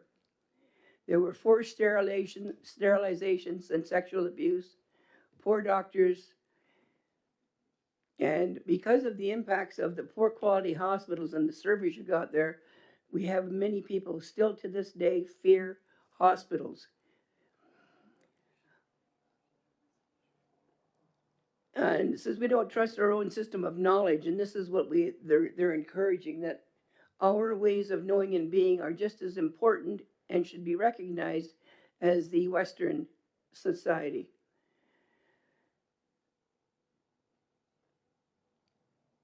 Oh, she talked about the Indian police. They had Indian police, and they had black armbands that they wore on their arms, and they would go around and they would, from what I gather, they were helpers. Kids lost their way or were roaming around the roads. They'd pick them up and they'd take them back to their homes. She also mentioned that historical trauma is continued in stress in our society, and there's a high number of suicides in our community. And that we all know, it's probably touched all of our lives at one time. There's high rates of intergenerational trauma.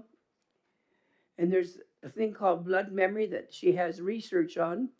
We can carry memories from our grandmothers. And there's implications for the healthcare system.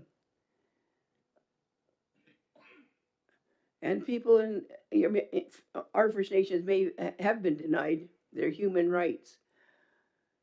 Government outlawed our traditional ceremonies, and that's why it went underground in the dark.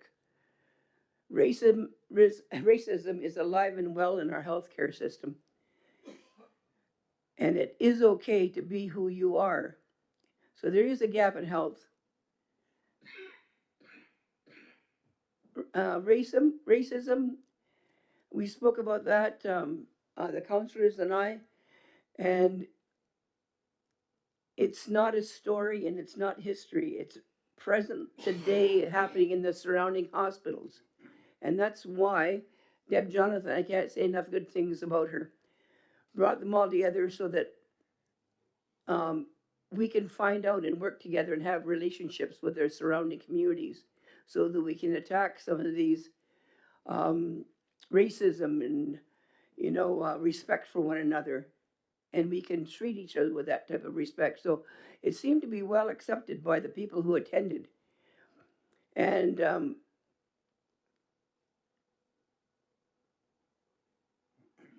we need to look at the data, and that's why it's really good to know we have a data department here on Six Nations to get all this data collected, and that can help guide us where we're going as well.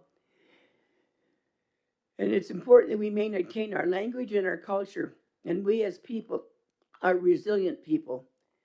And the other part I will maybe do at the next meeting, Chief, and that's the part she did this afternoon. It was all about resiliency. And what the good thing is that there is her copy of her notes she's sharing with us, so we can share that with council and whoever else wants a copy of it, because the resiliency is important in how to do it and how to keep our language and also our ceremonies, and basically to keep working on to get our community well. So now, Thank you for that. I think I was just talking to Jennifer. I think maybe we should ask her to come in to do a presentation for us. wonderful. Yeah. Just listening to the end part that I seen today and listening to that. Yes, I think it's very important for that. Melba, you had your one addition? Yes, it was a good takeaway. Thank you, Audrey, for doing such a good job in informing the community and council what happened today with our health director bringing so many people together. And when we talk about relationships, and I think there's some criticism now and then, what's that all about? What's this chief going here and there for? What is she doing that for? Well, what she's doing that for, one of the things is we depend on one another. And that was an example today in education and creating awareness to the hospitals, the surrounding areas. Our people and other First Nations certainly take advantage of that. So, one of the takeaways I got was a mental health area related to us around the table. We have a lot of mental stress. Like I hear that and I wonder, does our chief, hear some of these things much more than any one of us counselors do? The problems, the challenges, the questions in the community. Not to mention all the deaths that we have as a result of an unhealthy community related to colonialism. I really believe that it's related to that. A lot of our young people, as was mentioned here, identity is so important. Our history is so important. Where did you come from? Now, Amos does a good job every now and then, and if you attend some of these others, like Tom Porter, he does a good example. But here around the table, our identity and mental health, physical health, physical health are really, really at risk. Let's put it that way. You can only do so much. Like for instance, today, all day at this meeting, and then we come here. You got to be committed people. You love the community. That's what it is. It's like others that are in certain areas. I know I had a friend that was in social services, and she didn't want to leave there, even though years ago she was overworked, underpaid, and she finally left.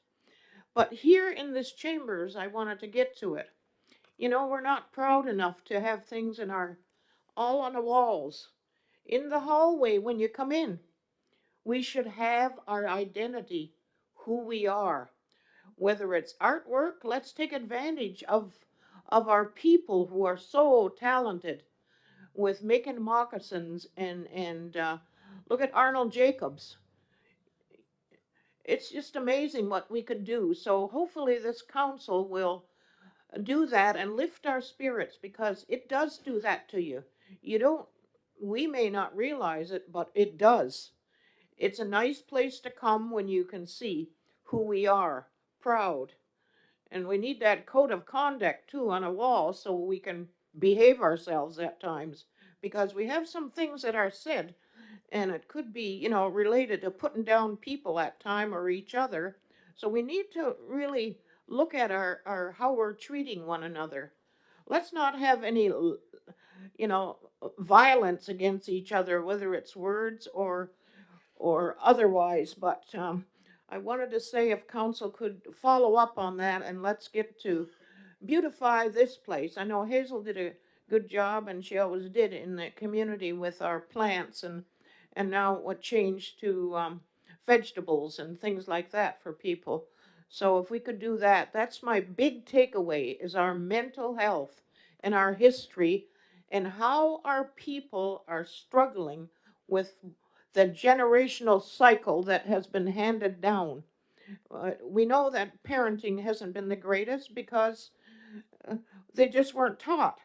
Audrey mentioned, you know, how we should be supporting children and in different ways. You know, some of us knew how to do that, but let's kind of look at each other here and do something about beautifying this to look at our own identity, and hopefully we won't be criticized as much as we have been. They're going to say it's beautiful. Thank you.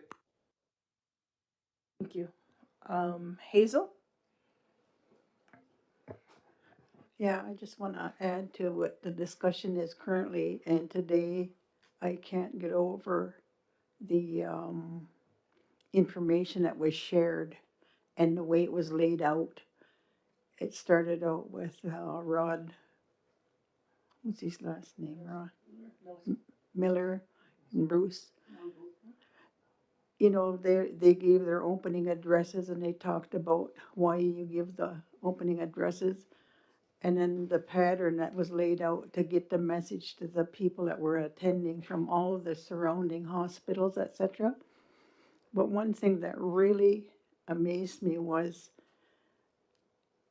there was several people that came to our table after and were so touched by um, well, Audrey started it. You started it.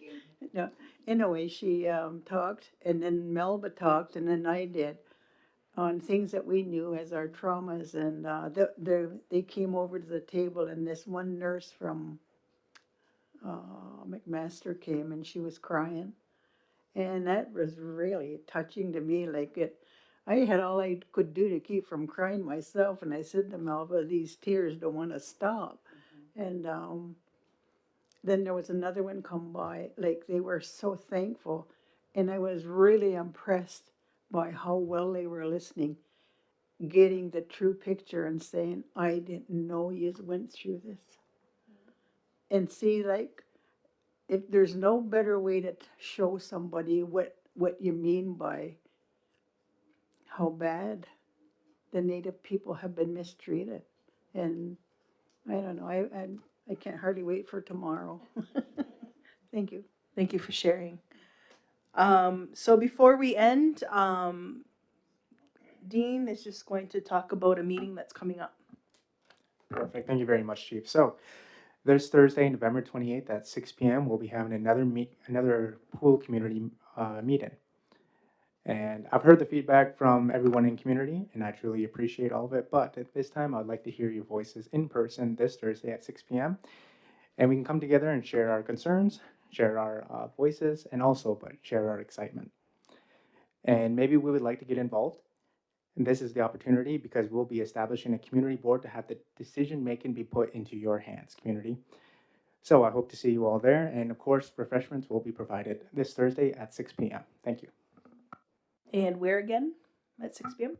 The community hall. Thank you. Okay, can I have a motion to adjourn tonight's meeting? Moved by Cynthia, second by Audrey. All in favor? Anybody opposed? See none, carried. Now, for joining us tonight, everyone, and have a great night.